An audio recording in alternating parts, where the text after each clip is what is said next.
convidar você a abrir a sua Bíblia comigo em Mateus capítulo de número 16, Novo Testamento. Eu quero falar um pouco sobre igreja. Pela manhã estivemos aqui também celebrando a ceia, falando sobre Deus nosso Pai como Senhor. E agora eu gostaria de falar sobre a igreja, que somos nós. Mateus capítulo 16, verso de número 13. Diz assim o texto da palavra de Deus: Indo Jesus para os lados de Cesareia de Filipe, perguntou a seus discípulos: Quem diz o povo ser o Filho do Homem? E eles responderam: Uns dizem João Batista, outros Elias, e outros Jeremias ou algum dos profetas. Mas vós, continuou ele, quem dizeis que eu sou? Respondendo Simão Pedro disse: Tu és o Cristo, o Filho do Deus vivo.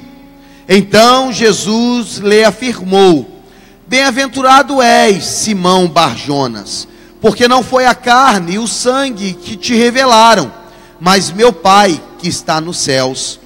Também eu te digo que tu és Pedro, e sobre esta pedra edificarei a minha igreja, e as portas do inferno não prevalecerão contra ela. Curve sua cabeça, façamos uma oração.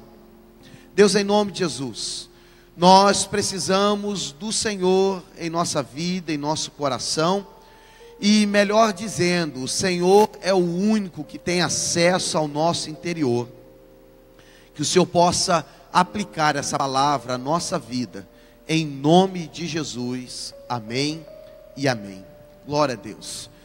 Declaração extraordinária de Pedro, e que ao longo da história é uma declaração importantíssima para a ideia de igreja que nós temos. A pergunta de Jesus é muito relevante, a pergunta de Jesus é muito específica. Ele pergunta: o que os homens, ou quem os homens dizem que eu sou? Quem eles me veem? Como eles me veem? E é interessante que vieram algumas respostas. Respostas afirmativas, de enaltecendo o ministério de Jesus, dizendo, por exemplo, que ele era um profeta, que ele era alguém vindo da parte de Deus, fazendo declarações da parte de Deus. Mas a declaração de Pedro, ela é única, importante, porque ele diz: Tu és o Cristo, o Filho do Deus vivo.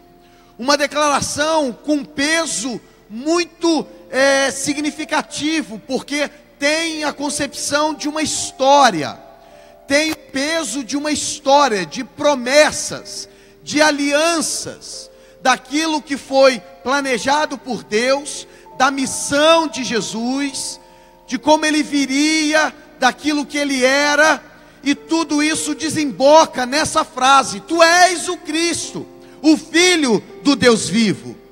Jesus reconhece a importância dessa declaração de Pedro.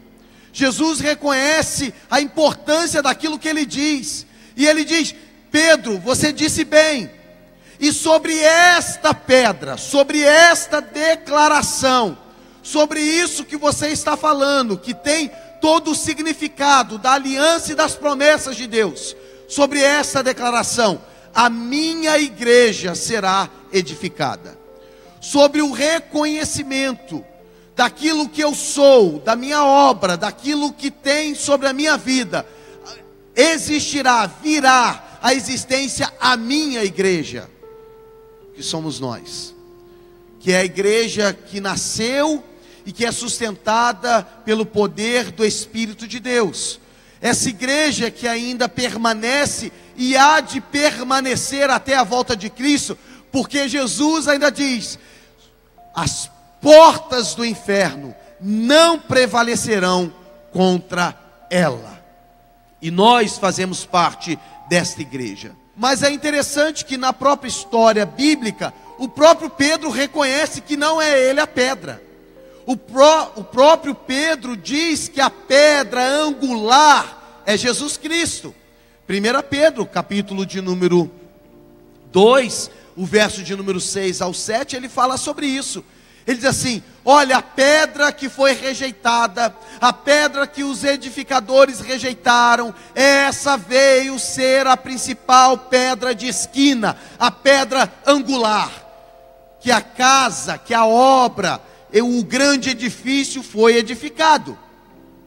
O próprio Deus faz essa declaração, que Jesus era o filho dele. O próprio Jesus faz essa declaração. Em Mateus capítulo 21, ele fala sobre isso. Se eles não haviam lido nas escrituras a promessa.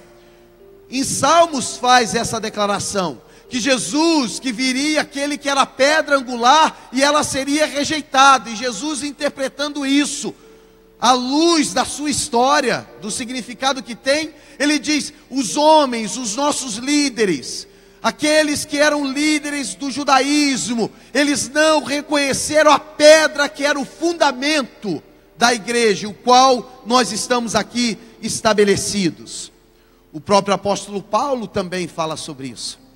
1 Coríntios capítulo de número 3, a partir do verso 9, ele vem fazendo algumas declarações. E no verso 10 ele diz assim: segundo a graça de Deus que me foi dada, lancei o fundamento como prudente construtor, e outro edifica sobre ele. Porém, cada um veja como edifica, porque ninguém pode lançar outro fundamento além daquele que foi posto, o qual é Jesus Cristo. Não é a igreja wesleyana, não é uma igreja, uma denominação. Nós não estamos falando aqui de uma instituição, nós não estamos falando aqui de simplesmente um aglomerado de pessoas. Nós estamos falando de um propósito divino, de ter uma comunidade de fé, pautado naquilo que Jesus é, o Senhor, o Filho de Deus, que nós cremos e nele vivemos. Os próprios apóstolos também assim o faziam. Efésios capítulo de número 2, Paulo ele fala sobre a conduta dos apóstolos. Estamos edificados sobre o fundamento dos apóstolos e profetas, sendo ele mesmo, Cristo Jesus, a pedra angular. Estamos falando da igreja, mas não estamos falando simplesmente de uma comunidade qualquer. Quando nós falamos de igreja, nós estamos falando do resgatador da igreja, daquele que edificou a sua igreja, aquele que efetivou a salvação na cruz do Calvário. Então, quando estamos falando de igreja, estamos falando de um fundamento da igreja, e que esse fundamento é Jesus Cristo. E ao olharmos para esse Jesus Cristo, esse Senhor, esse que nós declaramos como nosso Pai, esse o qual nós vinculamos a nossa fé, esse no qual nós estabelecemos como objeto de fé, que está diante de nós, que nós cremos, e que muda a nossa história, e mudou todo o significado da nossa vida, nos dando uma base, o qual somente Ele, ou por Ele, podemos abrir mão de tantas coisas, e estarmos aqui nessa noite, abrindo mão de um descanso ou de outras coisas que podem satisfazer e ter um prazer na carne, mas somente por causa do significado que Jesus tem para nós, da mudança que Ele provocou no nosso coração e na nossa vida. Nós podemos estar aqui hoje, através desse homem, que não era apenas um homem, mas na visão bíblica e na declaração de Pedro, ele era o Messias, ele era o ungido, e ele era o próprio Filho de Deus, o próprio Deus encarnado. Nessa concepção, aquele homem, ele com essa natureza dual, duas naturezas em uma, a natureza espiritual como Filho de Deus, e a natureza humana como alguém que era tocado, poderia ser apalpado, alguém físico. Ele conseguiu unir essas duas naturezas, tanto a divina quanto a humana. E nessa união, quando ele se faz homem, ele se identifica conosco, ele se coloca na nossa posição como homens, nas nossas dores, na nossa humanidade, nos nossos limites, nas nossas fraquezas. Mas ele fez algo não simplesmente para se tornar fraco como homem, mas ele se torna como homem, se tornando fraco, para resgatar o próprio homem. É a identificação conosco. E Pedro, ele faz essa identificação, tanto de Jesus como homem, mas como Jesus, como Deus, como Filho de Deus.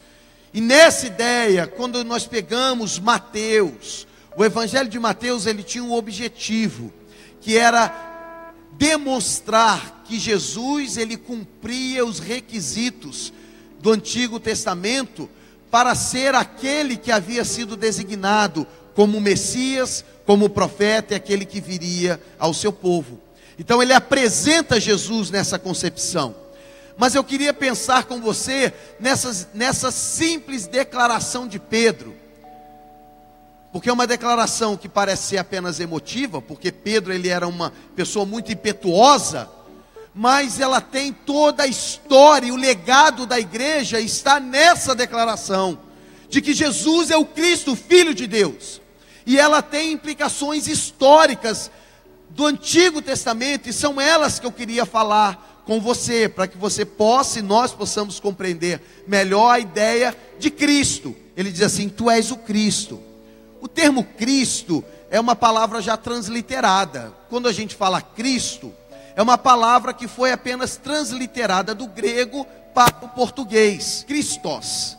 Esse termo é o mesmo termo, o mesmo significado do termo Messias no Antigo Testamento.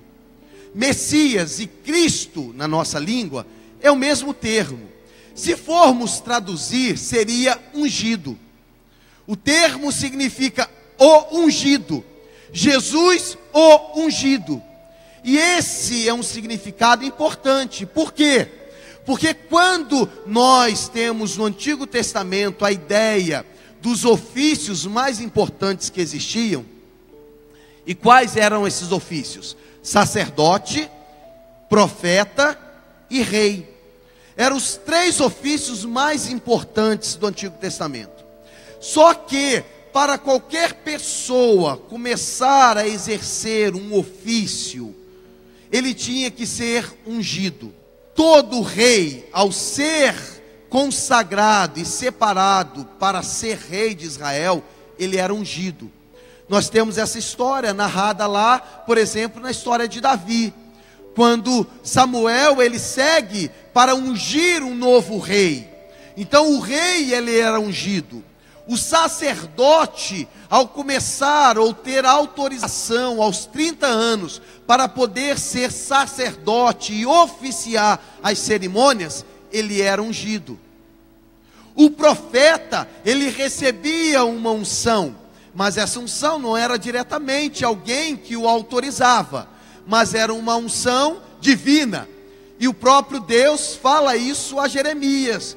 Diz que Deus o havia dado às nações e ele o havia ungido. Então a unção, aquele óleo que era derramado, ele dava autoridade, autorização, para que a pessoa pudesse exercer o ministério. Homens faziam isso. Profetas ungiam reis. Sumos sacerdotes ungiam os sacerdotes. E ao descer aquele óleo, era uma autorização, era algo espiritual que vinha sobre aquele homem para que ele pudesse exercer o seu ministério. Só que a promessa de Deus não é que seriam levantados homens dentro da comunidade. Não era apenas alguém que receberia um óleo sobre a sua cabeça. Não era alguém que teria uma autorização humana com um óleo simbólico sobre a sua cabeça. Mas a ideia do Cristo é a ideia que o próprio Deus, olhando os seus filhos e a nossa necessidade, ele enviaria o ungido dele. Ele enviaria alguém da parte dele, não com uma autorização humana, não com óleo preparado de especiarias para autorizá-lo a exercer o ministério, mas alguém que receberia uma unção de Deus. O óleo não seria o óleo derramado por um homem, mas o próprio Deus derramaria o óleo e enviaria alguém dele para os homens. Aleluia. Quando Jesus veio, ele não veio debaixo de uma autoridade humana, ainda que seja relevante, e ele cumpre esses requisitos, se submetendo aos princípios humanos, entre aspas. Como assim, pastor? Por exemplo, Jesus vai se batizar. Ele segue a ordem, o princípio. Interessante que Jesus inicia seu ministério com quantos anos? 30 anos. Por que ele inicia seu ministério com 30 anos? Porque um sacerdote, ele só podia começar a exercer o ofício sacerdotal com 30 anos. Era quando o sacerdote era reconhecido com maturidade, quando o homem tivesse maturidade, com 30 anos. Jesus então se apresenta para ser ali batizado por João, para iniciar o seu ministério com 30 anos. E quando ele se apresenta diante de João Batista e ele é batizado, a Bíblia diz que desce uma pomba sobre Jesus. E na evidência de um ministério que Deus está estabelecendo sobre ele, ele diz assim: esse é o meu filho amado, em quem eu me comprazo.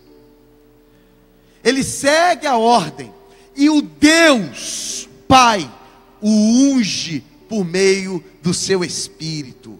Ele tem a autorização e a autoridade de Deus para poder exercer o seu ministério, porque ele cumpre os princípios. Então, quando Pedro diz: tu és o Cristo, Pedro está reconhecendo que ele veio da parte de Deus como ungido, o homem de Deus, que exerceria alguns ministérios, alguns ofícios, que era o ofício de rei, de sacerdote e de profeta. Jesus exerce esses 3 ministérios. Por isso nós nos relacionamos com ele também dentro dessa esfera. Ele é o nosso Senhor, ele é o rei, ele é o soberano, ele é o monarca, ele é o que governa. Por isso ele pode te abençoar. Por isso, ao nos submetermos aos princípios do seu reino, ele pode dizer: pode descansar.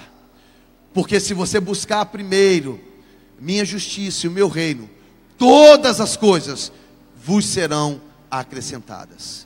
Porque como rei, ele governa todas as coisas. Como sacerdote, ele é também o mediador. Ele é aquele que fez a mediação entre nós e o nosso Pai. Mas não como um sacerdote qualquer, que todo ano tinha que repetir o sacrifício. Ele apresenta um único sacrifício, uma vez por todas. Ele é o próprio sacrifício, mas ele também é o sumo sacerdote, que entra no Santo dos Santos e apresenta o seu próprio sangue. E para resolver a coisa para sempre, o texto bíblico diz que naquele momento que ele clama: está consumado, o véu se rasgou de alto a baixo, e o acesso à presença do Pai nos foi dado, revelado e apresentado como sacerdote.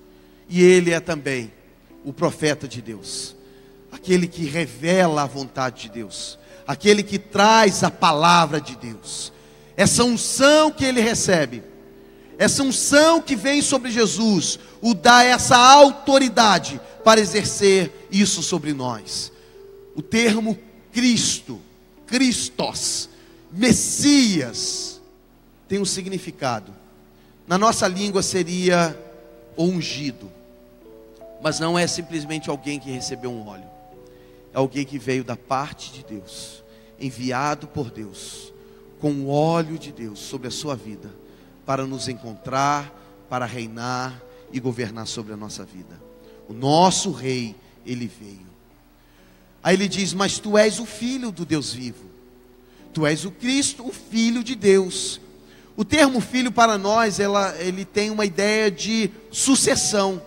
O meu filho, eu sou o pai, Berlane a mãe, E o Aleph é o filho, tem uma ideia de sucessão apenas. Mas a ideia de filiação não é ideia somente de sucessão.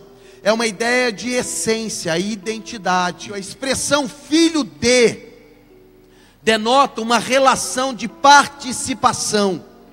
Quando ele diz que ele é filho de, ele não está apenas dizendo que ele é um descendente de. Ele está dizendo que ele participa da mesma natureza do Pai. João fala isso no capítulo de número 6 de uma forma muito clara.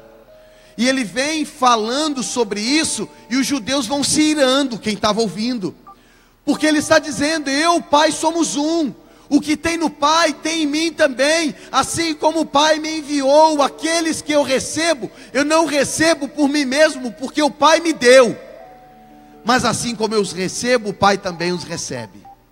E ele vem anunciando isso, por quê? Porque ele está justamente dizendo que ele era o Filho de Deus. E ser Filho de Deus, ele tinha a mesma natureza de Deus. Quando nós recebemos a Jesus, nós recebemos Deus em nossa vida. Nós servimos a Deus em Jesus. Em Jesus. Quando Pedro afirma que Jesus é o Filho de Deus, ele está reconhecendo a ascendência, a sua origem e a mesma essência que há em Jesus. Mas na realidade isso era um escândalo. Era um escândalo para o judeu. Porque como ele pode se fazer como Deus? Na realidade não era uma reivindicação apenas de Jesus. É verdade. E o interessante é que a própria lei apresentava isso. Que Deus enviaria o seu ungido. Que ele enviaria um profeta, que ele enviaria um sumo sacerdote perfeito. Interessante que Jesus reivindica isso sobre a sua vida, e isso na realidade se tornou um escândalo para os judeus. João capítulo 19, verso de número 7, diz isso. Responderam-lhe os judeus, temos uma lei, e de conformidade com a lei, ele deve morrer, porque a si mesmo se fez Filho de Deus. João, ele fala muito sobre isso. Quando Jesus está repetindo, e o evangelista, o apóstolo, ele registra, quando Jesus diz assim, eu sou o pão da vida, é um termo do Antigo Testamento, que apontava para Deus como o grande eu sou, o Javé, o Deus da aliança. E Jesus está dizendo, eu sou igual ao Pai, eu sou igual a Ele, porque eu tenho a mesma essência dEle. E isso é muito interessante, porque o próprio Pai fala isso. Já disse no batismo, quando ele é batizado, o Pai faz uma declaração e diz, este é o meu Filho amado em quem eu me comprazo. Os demônios também reconheceram isso. Quantas vezes Jesus se depara com os demônios? O que é que nós temos contigo, ó Jesus, Filho de Deus? Pedro e os apóstolos também reconheceram que Jesus era o Filho de Deus. E nós precisamos entender isso.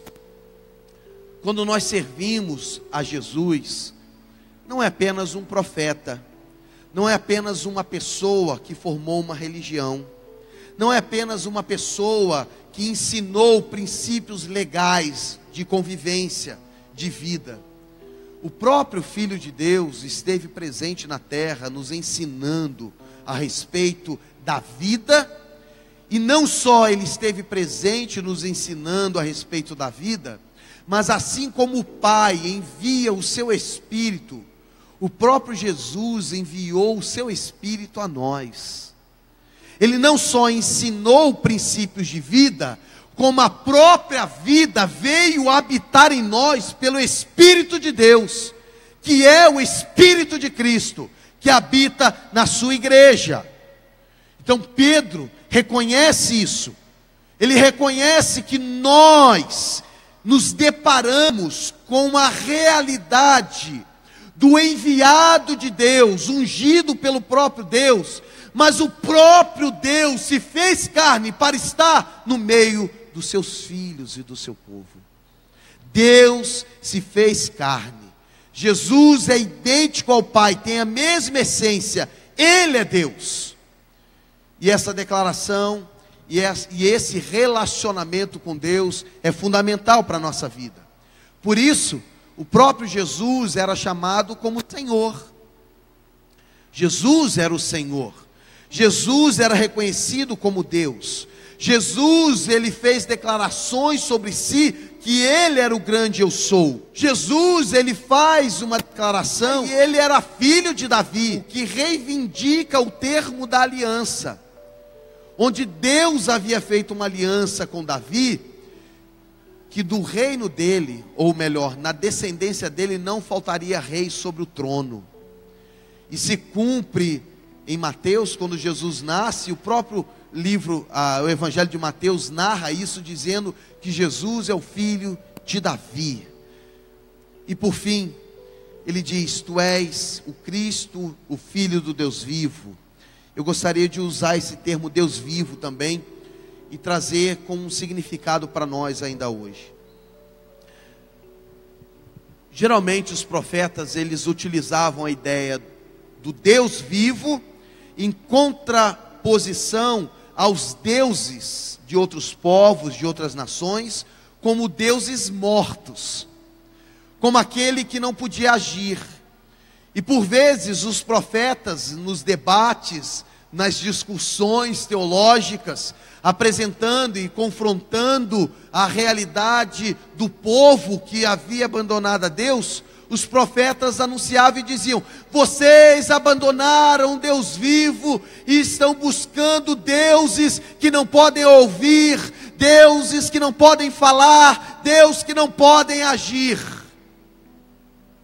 Então, quando Pedro ele faz essa declaração, ele está dizendo que o Deus que fez as promessas e a aliança é o Deus que se manifestou ao seu povo e aos seus filhos. É o Deus que veio até aqueles que precisam dele. Deus se manifesta. Os ídolos não agem. Os ídolos não podem fazer algo. Os ídolos são inertes, mortos, não há vida. Mas o Deus de Israel, o Deus que se manifestou em Jesus Cristo, é o Deus que está vivo e veio ao encontro dos seus filhos. Jesus vem e apresenta a salvação, e Pedro reconhece isso, que a salvação prometida havia se encarnado em Jesus, que o cuidado e o acolhimento para aquele que estava sedento em sua alma, também foi manifesto em Jesus, que aquele que não tem perspectiva de vida, e que morre a cada dia, dentro de si, essa vida se manifesta em Jesus. Pedro ele diz: tu és o Deus vivo, todas as promessas feitas hão de se realizar, tudo o que necessitamos está nele, a paz, a vida, a alegria, a vida abundante, tudo o que precisamos está em Jesus Cristo, porque essas coisas aqui são passageiras, são limitadas, são frágeis. A glória humana, ela é passageira. A glória humana se finda. A glória humana se encerra. Quando todos nós vamos para o mesmo lugar, ali acaba a glória humana. Ali se encerra. Mas a promessa de Deus era que a vida se manifestaria no homem. E essa vida estaria em nós. E Ele colocaria essa honra e esse privilégio em nós, para que não temêssemos mais a morte, mas a própria vida se manifestasse em nós, onde podemos andar, viver com esperança de uma eternidade em Cristo Jesus. O Deus vivo, Ele não só se manifesta, mas o próprio Deus vivo se manifesta em nós, se manifesta dentro de nós. Ele é aquele que restaura os sonhos, mas Ele é aquele que restaura a nossa vida ao Pai. Ele é aquele que nos leva de novo ao cuidado do Pai. Jesus é Deus como Filho de Deus, mas Ele se fez homem, sabendo das nossas fraquezas, para que pudesse nos conduzir de novo ao Pai, aquele que é a vida e a vida plena. Ele nos conhece, Ele sabia da nossa necessidade, Ele sabia das nossas dores, Ele sabia das nossas fragilidades, das nossas fraquezas. Por isso Ele se faz homem, para poder vir até esse homem que necessita dele, para resgatar-nos dessa vida sem significado e sem história, para vivermos agora a vida de Deus, no próprio Deus, através de Jesus.